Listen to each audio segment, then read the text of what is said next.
Hey there, beautiful souls. I'm very, very grateful to have you guys tuning in for today's message. So make sure that as you are tuning in, you definitely drop me a comment. Let me know where in the world you're tuning in from. As usual, I want to co-create this space with you guys and make it a really interesting discussion. This has been one of the topics that is always being recycled in my own personal life. It's always coming up in a different flavor, maybe with a different person, a different circumstance. And I think now more than ever, because we're seeing such a divide between so many people, it feels like it's been magnified, right? Right now. And so I feel like every single one of us is in this category of feeling as though sometimes we feel like the people who judge us the most don't know us at all. And I even want to talk about the other side of that, people who know us, who should really know us the best, also maybe kind of lopsided in their perceptions of who we are. And I want to talk about the benefits, the drawbacks, the positives, the negatives. I want to just expand this really interesting conversation in the hope that it empowers you and so that you can apply it to whatever your unique circumstances are in your life right now. And so whatever the case, I would love for you to think about those relationships that you have in your life. Now, they may be your closest relationships, and they also could be relationships that you have with strangers, people that assume that they know you and really, really don't. And I'm going to tell you some really funny conversations I've been having recently that weren't really funny at the time, but since it's so funny, like, to think about. So I'll be sharing a couple of stories with you guys as well. I hope that they're funny to you and interesting. And as always, the purpose of me sharing any of these messages is really so that you can apply them to your own life and get some sort of unique value from your own experiences, using mine to kind of maybe push into those different areas that you can empower yourself and expand your perspective around as well. So, just about done. And if you do find value in today's message, I would absolutely love it if you wanted to share it with any of your own friends and family, or people in groups that you're a part of that you feel could expand and contribute to the conversation and empower people. That's what we're here to do. And so I'd absolutely be grateful for that as well. So let's get into it. Today's message, and I can see Peter and Wendy are here today. So hey to you guys, hope this is a good message for you. So today's message is: you cannot compete with the fantasy that people have of who you are, right? But you must correct them for any sort of meaningful connection to occur. And I'm going to break down what is it that I mean about a fantasy, because we can have some interpretations of what fantasy is. I want to talk about it in terms of, this story that people have about who you are that's not actually matching reality. And that can be based on just seeing all the good in you, or it can be seeing all the bad in you, right? And both aren't reality. Both are fantasies, a positive fantasy, a negative fantasy. And I want to talk to you guys about why it's even important to understand this. And I wanted to share this quote that came somehow through one of my news feeds just yesterday that I just thought, oh, this is so good.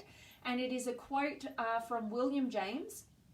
And it is: whenever two people meet, there are really six people present. There's each one as they see themselves, each one as the other person sees them, and each one as they really are, okay? Because we also have fantasies about who we are as well, right? Who we think we are. And that can oftentimes not be the reality of the situation. All right, and so basically what a fantasy is a lopsided perception of who you are that's either favoring all the negatives or all the positives. So if you think about the people in your life, you might look at I don't know if you've had this experience yourself, but I've definitely had these very interesting dynamics at play where you realize that when people share about who they think you are, you can see their story at play, right? Now, I have previously fallen into the trap of this when particularly intimate partners have kind of put me on a pedestal and seen, I had the fantasy, and that this is infatuation, right? Well, we have this fantasy over who somebody is, and you can see only goods, no bads, right? And when people see you in that light, there can be a benefit to that, right? Because a lot of times when people see us as our potential, it can inspire us to reach for that potential. But it can also have a negative effect. And the negative effect is when you allow somebody to have this perfect perception of who you are, it gives you no room to be all of who you are in their presence. Because the love or the connection is conditional on your perfection. Okay, and that can sound really good and it can feel really good, right? For somebody to see all the good in you, right? But I don't know, you've probably had this experience yourself. I know in my own experience, it's put me in a position of allowing that fantasy to continue and feeling great about that, and maybe even not even being consciously aware of it in the past. But basically that's led to a place where, you're in fear of disappointing this person's perfect perception of who you are. And it gives you really no room to express the full spectrum of who you are in their presence. And basically from that place, it's very lonely, right? It's a very lonely position to be in when you're only loved for a perception of who you are, or only certain characteristics of who you are and not the full spectrum of who you are, right? It's a very lonely place where you feel like you have to be perfect all the time.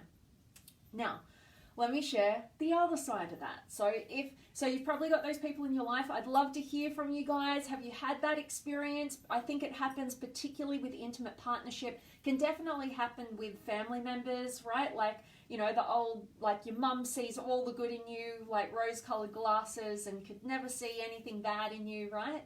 And so, I think we can all have that experience in some way, shape, or form.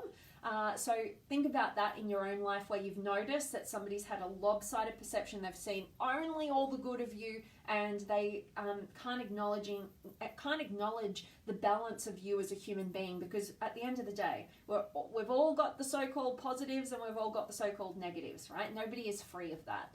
And basically not being able to acknowledge that and own that is really the cause of most of our personal suffering around our identity. So let's take a look at the other side. So if we've already touched on, somebody seeing all the goods, all the positives about you, and now what we want to look at is, what about those people in our lives who only see the bad of you, right? They've got this fantasy of who you are. And particularly those who you haven't shared much of yourself with. It can oftentimes be quite, like at the beginning, it's probably kind of like upsetting, or it can be hurtful, or you can think, what the hell, why is this person judging me, right? But when you take a meta perspective, take a bigger step back, and when you're not connecting your sense of value or worth as to how you're perceived, particularly by certain people who only see the negative in you, basically what can happen then is basically you can have a laugh at it, right? And you can go, whoa, like this person thinks they know me, but they absolutely don't. And what it does is gives you such an amazing window into that person's view of the world and view of people.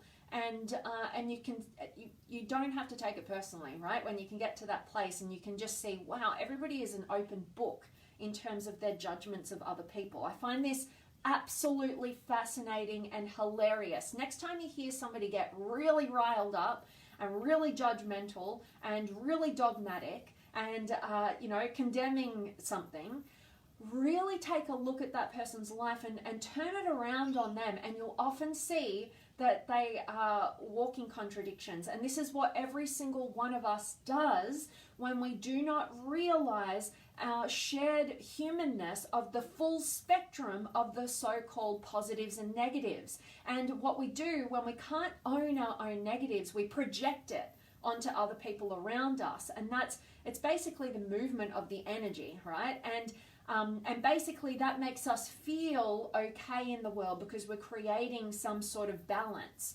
But the imbalance is residing within, and we're externalizing it in order to subconsciously create a balance that can be destructive, right? And so I'm on a mission in my own life to ensure that everything that I contribute out into my external world through my behavior, through my speech, through my actions, personally and professionally, are things that I have taken some time to contemplate whether they are wounding or healing, right? And I feel like, if they're coming from love or they're coming from fear, all right? And so I think that's really an important aspect for us to understand for ourselves, to take the responsibility to own our darkness, right? You're not all light.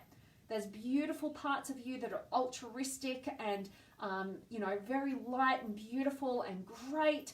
And there's also the narcissistic side of you. There's also the part of you that is in it for yourself, that is needing those needs met. And that doesn't have to be something that is bad, because if we deem half of us as bad within, then basically we end up being destructive forces in the world who are externalizing that pain and trying to hide their shame basically around the full spectrum of who they are, rather than the full ownership of who you are, the light, the dark, the positive, the negative, right?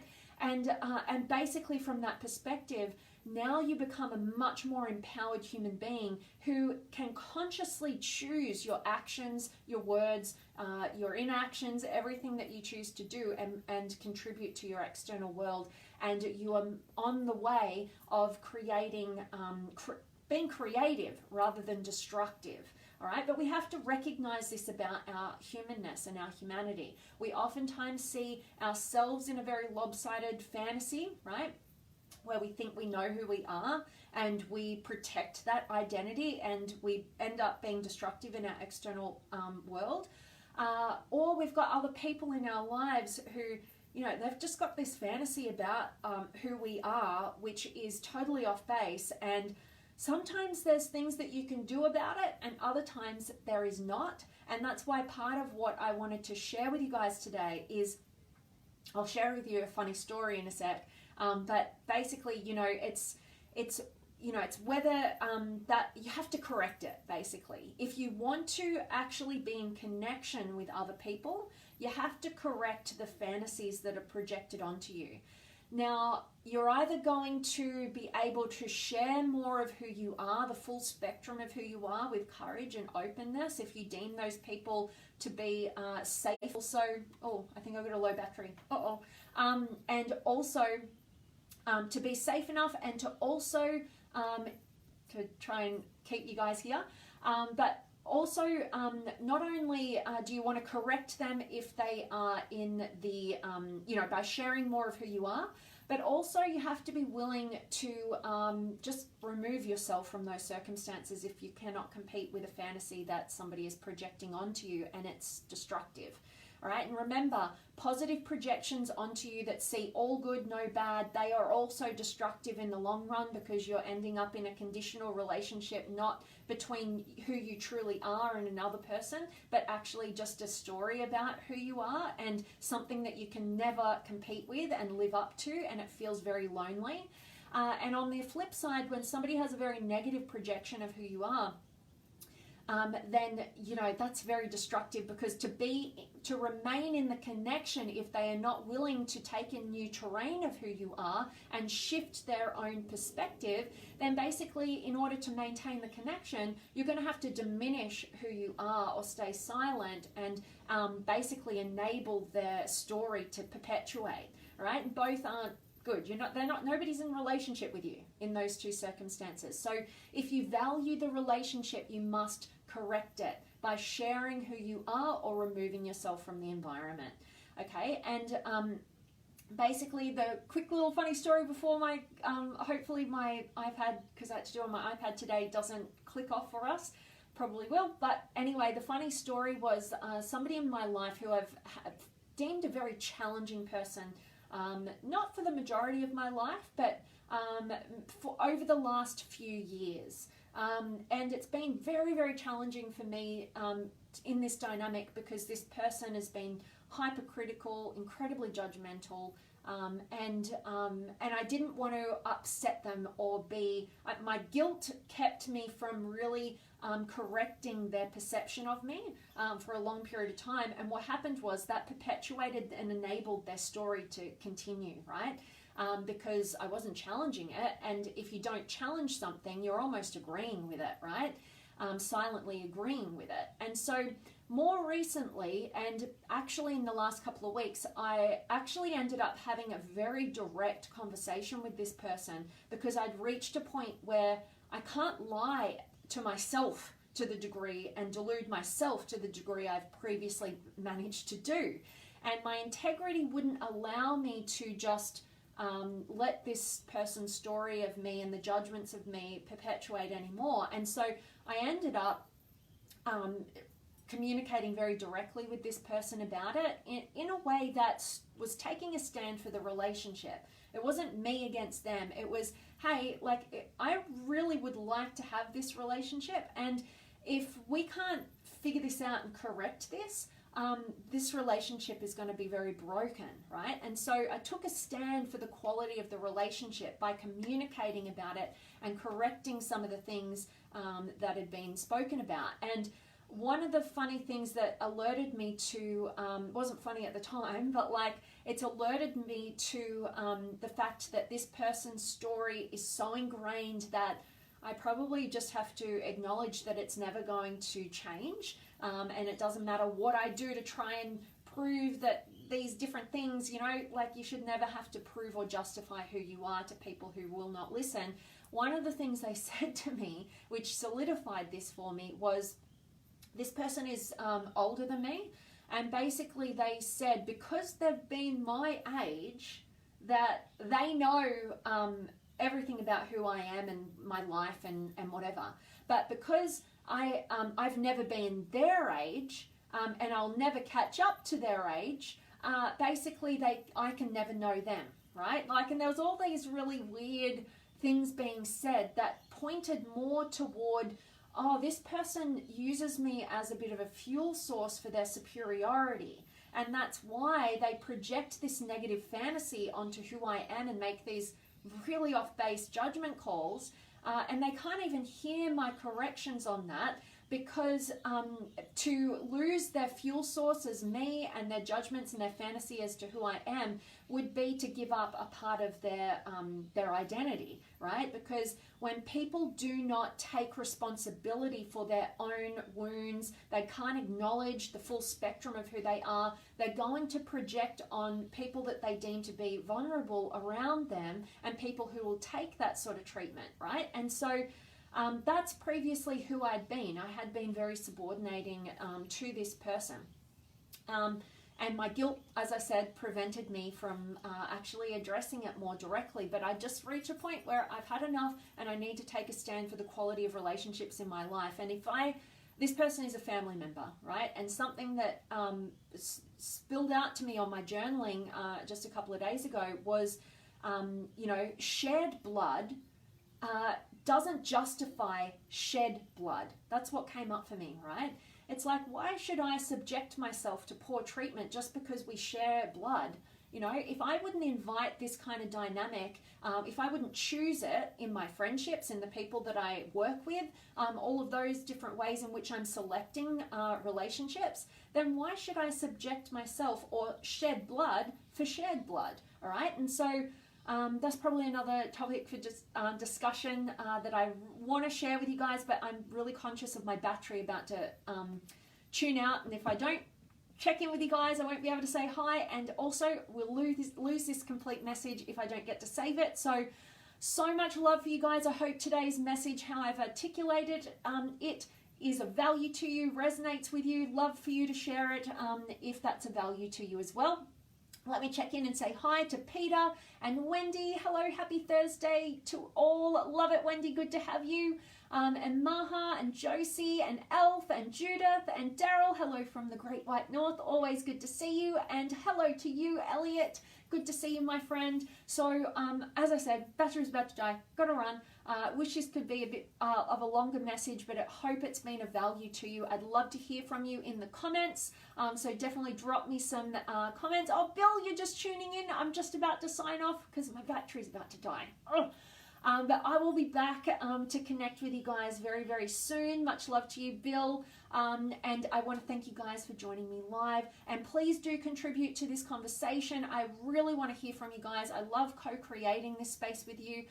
So I want to hear your experiences, your words of wisdom, and any questions that you may have as well. Awesome, Bill. Thank you, my friend. So much love to each and every one of you guys. And I'll see you very, very soon with a full battery and I won't run into that problem again. All right.